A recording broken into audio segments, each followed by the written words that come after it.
एक बंदे को उसकी कंपनी बेचने के बाद 1000 करोड़ मिला था, उसने वो सारा पैसा अलग अलग बिजनेस में लगा दिया और खुद रेंट से रहने लगा।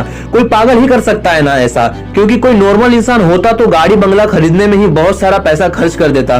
ये पागल इंसान और कोई नहीं, इलोन मस्क है, जो कि आज वर्ल्ड की कई लीडिंग कंपनी का मालिक है और आज इसकी नेटवर्थ है 1,40,000 करोड़। और ये सब उसके पागलपन और जिद का ही नतीजा है, क्योंकि भीड़ के साथ चलना तो बहुत आसान है, पर पागलपन ही चाहिए भीड़ से हटकर कुछ करने के लिए। जिस बंदे को कभी उसकी भारी आवाज की वजह से रेडियो से रिजेक्ट कर दिया गया था, उसने जिद पकड़ ली और वो मुकाम हासिल किया जिसके कई लोग सिर्फ सपने ही देखते हैं, जिसे इंडिया में शायद ही कोई ऐसा हो जो इनके बारे में ना जानता हो। बॉलीवुड के बड़े बड़े एक्टर और एक्ट्रेस भी इनके फैन हैं। जी हाँ दोस्तों, मैं बात कर रहा हूँ अमिताभ बच्चन के बारे में।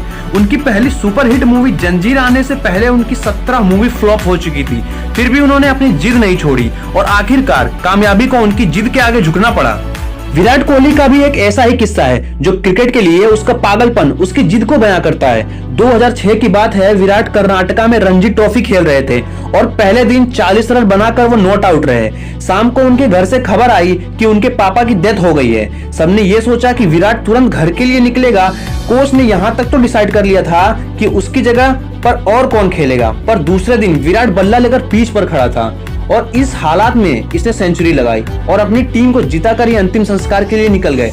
इसे पागलपन नहीं तो और क्या कहेंगे। लाखों में किसी एक के पास ही ऐसी जिद, ऐसा पागलपन होता है और वही कुछ हटकर कर जाते हैं। दिन का 15-15 घंटा काम करने के लिए सिर्फ एनर्जी नहीं, बल्कि वो काम करने के लिए वो जिद, वो पागलपन चाहिए, क्योंकि ऐसे जिद्दी लोग परसेंटेज में नहीं नंबर्स में होते हैं। ऐसे ही जिद और पागलपन से भरी हुई कहानी है दशरथ मांझी की, जो अपनी पत्नी को टाइम पर हॉस्पिटल ना पहुंचा पाए, क्योंकि उनके गांव और हॉस्पिटल के बीच एक पहाड़ था और इसी वजह से उनकी पत्नी का देहांत हो गया। बंदे को गुस्सा आ गया और इसी गुस्से को उसने अपनी जिद में बदल दिया और इस बंदे ने सिर्फ छेनी हथौड़े से 22 साल में 55 किलोमीटर का पहाड़ तोड़ के रास्ता बना दिया। ये पागलपन नहीं तो क्या है। ऐसे जिद तब पैदा होती है जब दिल टूटता है। कुछ लोग तो इसमें बिखर जाते हैं, पर जो इस दर्द को, इस गुस्से को जिद में बदल देता है, उस बंदे को रोकना नामुमकिन है। वो पागलपन ही है जब लोग ट्रिप प्लान कर रहे होते हैं और कोई बंदा अपना एम्पायर खड़ा करने के लिए प्लान्स बना रहा होता है। जब सब नौकरी ढूंढने के चक्कर में होते हैं, तब कोई पागल नौकरी देने की सोच रहा होता है और ऐसे ही पागल आगे जाके बिल गेट्स, स्टीव जॉब्स बनते हैं। ये पागल सक्सेस के लिए हमेशा भूखे होते हैं, ये कभी सेटिस्फाई नहीं होते। यही पागलपन, यही जिद, ये ना तो इन्हें सोने देती है और ना ही रुकने देती है। एक जिद्दी इंसान कभी भी शांत नहीं बैठेगा, 1000 बार फेल होगा वो, पर उसका जिद, उसका पागलपन उसे और एक बार ट्राई करने के लिए मजबूर करेगा और ये तब तक मजबूर करेगा जब तक सफलता इसके आगे घुटने न टेक दे।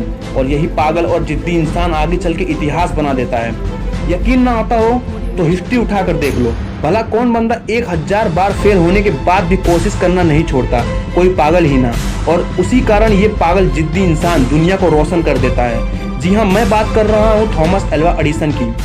65 साल का एक बंदा ऑलरेडी 1000 बार रिजेक्ट कर दिया गया था, फिर भी उसने अपनी जिद नहीं छोड़ी और KFC जैसी होटल्स की चैन खड़ी कर दी। जिस बंदे को अंग्रेजों ने उनके होटल में नहीं आने दिया, उस बंदे ने जिद पकड़ी और दुनिया का सबसे बड़ा होटल ताज बना दिया। दोस्तों, ये जिद ही है जो एक नॉर्मल इंसान को एबनॉर्मल बनाता है और फिर ये एबनॉर्मल लोग ऐसा कुछ कर जाते हैं जिसके बारे में नॉर्मल लोग सोचने से भी डरते हैं। इसलिए आपको जो भी अच्छा लगता है, आप जो भी करना चाहते हो, पागल बन जाओ उसके लिए और जान लगा दो उसे हासिल करने के लिए, क्योंकि जब तक ये जिद, ये पागलपन आपके अंदर नहीं आएगा, तब तक आप नॉर्मल ही रहोगे। और अगर नॉर्मल रह के ही मरना है तो ऐसे ही जियो, और एबनॉर्मल बनना है तो जिद्दी और पागल बनना पड़ेगा। वीडियो अच्छा लगा तो ही लाइक करना, शेयर करना और इसी तरह के पावरफुल वीडियोस देखने के लिए चैनल को सब्सक्राइब कर लेना।